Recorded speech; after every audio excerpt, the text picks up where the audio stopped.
বন্ধুরা ১১৫টি কামড়ের দাগ পাওয়া গেছে মমিতা দেবনাথের শরীরে। তো আসলে কিভাবে মমিতা দেবনাথকে এইভাবে নির্যাতন করে গণধর্ষণ করে হত্যা করেছে, এমনকি ইতিমধ্যে যারা ডক্টর মমিতাকে এইরকম অবস্থা করে মেরে ফেলেছে তাদের কয়েকজনকে গ্রেপ্তার করেছে পুলিশ, এমনকি তাদের নাকি ফাঁসি রায়ও দিয়ে দিয়েছে। তো ইতিমধ্যে সেই আসামিরা মমিতা দেবনাথকে যেভাবে মেরেছে এই বিষয় নিয়ে কি ভয়াবহ তথ্য ফাঁস করলো তা সবকিছু এই ভিডিওতে জানতে পারবেন, তাই অবশ্যই ভিডিওতে লাইক দিয়ে শেষ পর্যন্ত দেখতে থাকুন। বর্তমান সময় সামাজিক যোগাযোগ মাধ্যমে প্রচুর পরিমাণে ভাইরাল অভয়া নামের অর্থাৎ এই মমিতাকে যেভাবে ধর্ষণ করে হত্যা করেছে, পুরো এখন বিশ্ব এই বিষয়টি নিয়ে আলোচনা সমালোচনা করছে। বন্ধুরা, আরজেগড় মেডিকেলে দীর্ঘ বেশ কয়েক বছর থেকেই এই মমিতা দেবনাথ ডক্টরের চাকরি করত।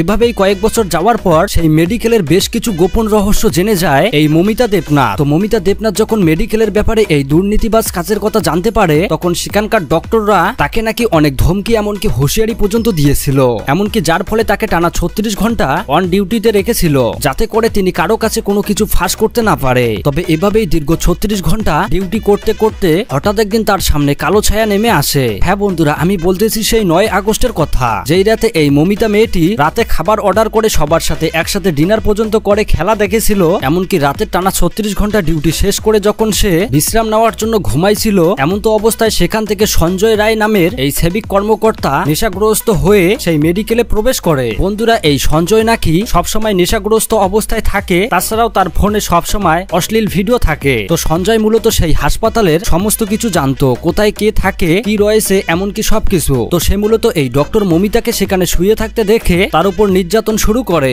এমনকি জানা গিয়েছে সঞ্জয়কে হেল্প করেছে নাকি আরো 2 মহিলা। ময়না তদন্ত রিপোর্ট অনুযায়ী জানা যায় তার গলায় প্রচন্ড পরিমাণে আঘাত করে, হাতে পায়ে সহ বিভিন্ন জায়গায়। তাছাড়াও তার শরীরে বিভিন্ন রকম সিমেন্ট পাওয়া গেছে প্রায় 250 গ্রামের মতো, এমনকি তার শরীরে 115টির বেশি আঘাত রয়েছে। বুঝতেই পারছেন কত নির্মম অত্যাচার করেছে তার সাথে। এমনকি সর্বশেষ তাকে হত্যা করে ফেলে। সেমিনার রুমে টেবিলের উপর পাওয়া যায় মমিতার মৃতদেহ।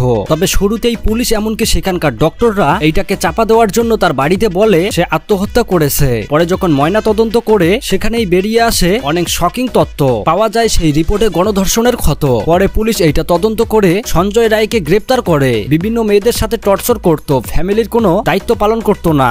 কি করে আপনার ছেলে শুনেছেন? ওই তো আমি শুনলাম পুলিশেই চাকরি করতো, আচ্ছা, আর এছাড়া কিছু জানতে পারি না। আপনার বাড়িতে কি পুলিশ এসেছিল এখানে? বলেন না কেন? ও ড্রিঙ্ক ফ্রিঙ্ক করে, ভালো ছেলে থাকে না, আমার ভাল লাগে না। সেবিক ভলান্টিয়ার হয়েও সঞ্জয় রায়ের চলাফেরা ছিল বসের মতো। তো যাই হোক, ইতিমধ্যে গোটা বিশ্ব চাচ্ছে অভয়াকে যেভাবে নির্মম ভাবে মেরেছে তার জন্য ফাঁসি হয়। বন্ধুরা, সঞ্জয় রায় কি একাই এই কাজটা করেছে? কখনোই না, তার সাথে জড়িত আছে আরো বেশ কিছু লোক। তবে সবাইকে একসাথে আইনের আওতায় নিয়ে আসা হবে, যেটা গোটা বিশ্ব চাচ্ছে। এমনকি বিভিন্ন জায়গায় ভাঙচুর পর্যন্ত চলছে। তো যাই হোক বন্ধুরা, মমিতার এইরকম নির্মম মৃত্যু নিয়ে আপনাদের মতামতকে অবশ্যই কমেন্ট করে জানাবেন। ধন্যবাদ।